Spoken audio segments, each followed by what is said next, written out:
दोस्तों नमस्कार, स्वागत है आप सभी का एजुकेशन मंत्रा में। दोस्तों स्कूल मर्जर मामले पर विशेष अपडेट आपको इस चैनल में मिलने वाली है।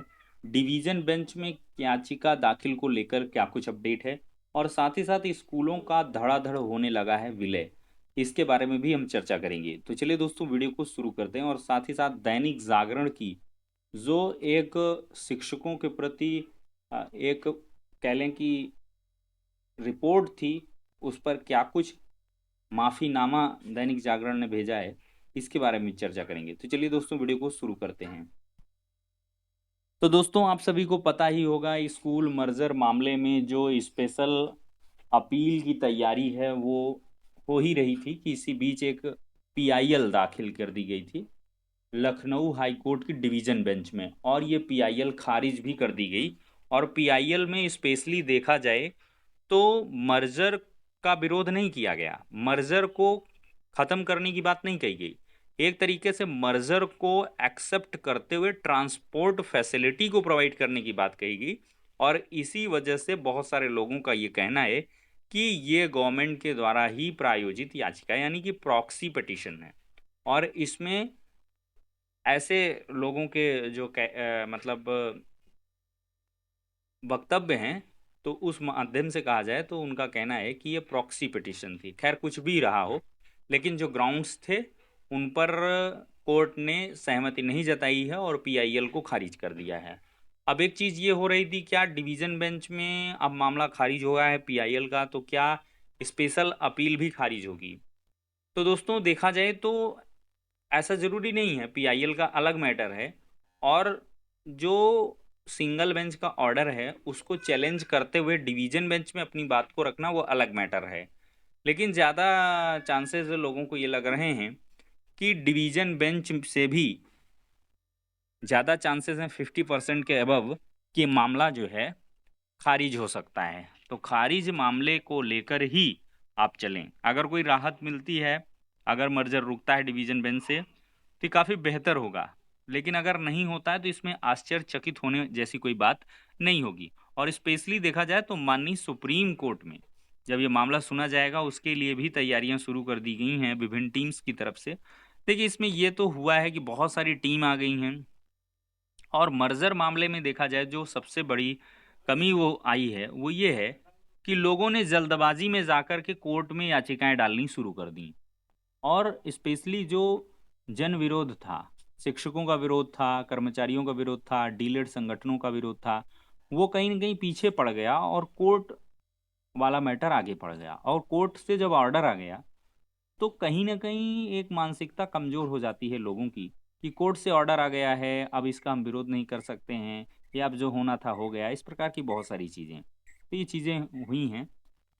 खैर, जो कुछ भी है तो स्पेशली डिवीज़न बेंच में दाखिल अभी याचिकाएँ नहीं हुई हैं, लेकिन याचिकाओं की तैयारी चल रही हैं और बहुत जल्द जो याचिकाएँ हैं वो आपको दाखिल होती हुई नज़र आएँगी। और साथ ही साथ जो इनकी लिस्टिंग है, वो भी जल्दी से होगी। और जैसे ही लिस्टिंग होती है, कोई इन्फॉर्मेशन निकल के आती है, तो आप सभी को प्रोवाइड की जाएगी। और बाकी इलाहाबाद हाई कोर्ट में एक याचिका खारिज हो चुकी है और एक आध याचिकाएँ हैं, उनके बारे में जो भी स्पेशल अपडेट आएगी हम आप सभी को इस चैनल के माध्यम से प्रोवाइड करेंगे।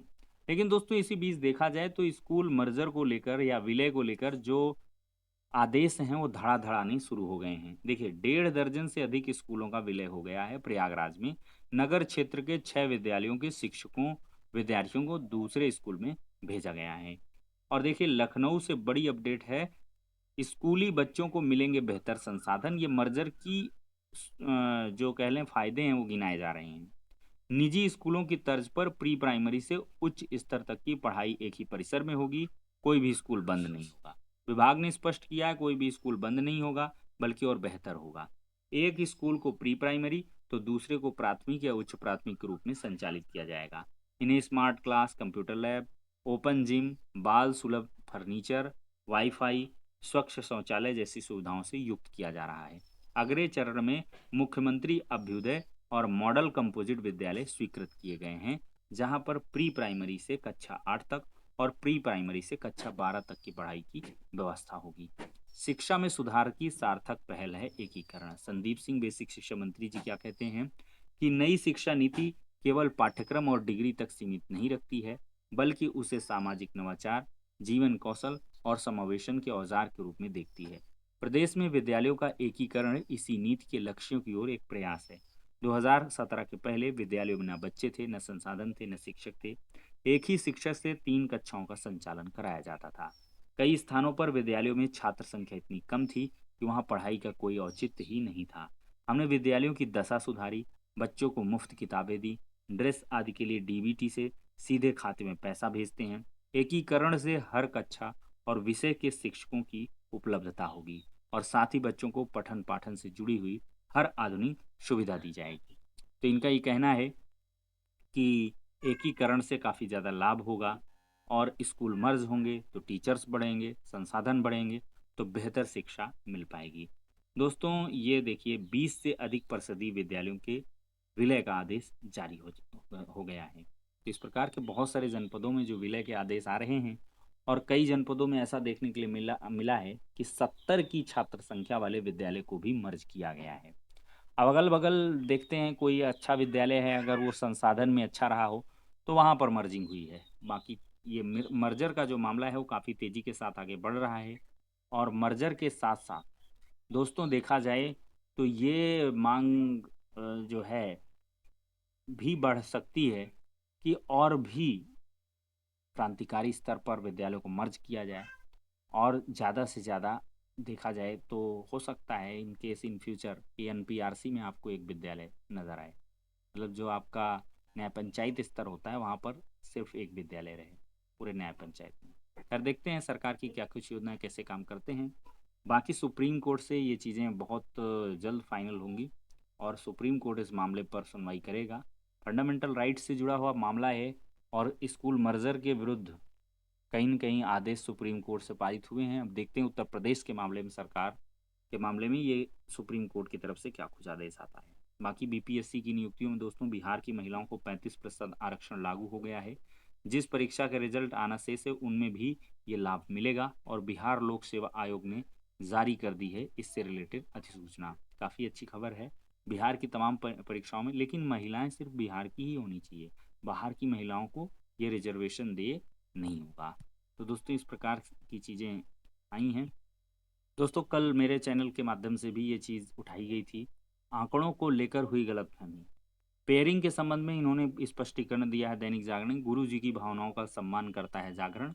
10 जुलाई के अंक में पेयरिंग बच्चों की हुई है, शिक्षकों की नहीं। शीर्षक से प्रकाशित समाचार में शिक्षकों के वेतन और काम के आंकड़ों को लेकर कुछ गलतफहमी हुई है। ये आंकड़े और टिप्पणी सभी शिक्षकों के लिए नहीं था, बल्कि पेयर किए गए विद्यालयों को लेकर था।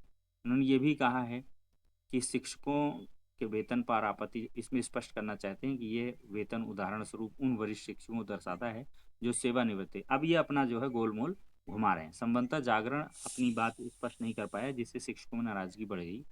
यहाँ बताना आवश्यक है कि दैनिक जागरण शिक्षकों का पूरा सम्मान करता है और उनकी भावनाओं को आहत करने का कोई उद्देश्य नहीं है। आंकड़ों में अस्पष्टता को लेकर जो गलतफहमी उत्पन्न हुई उसका हमें खेद जताया है। तो फिलहाल दोस्तों इस वीडियो में इतना ही, नेक्स्ट में मिलते हैं।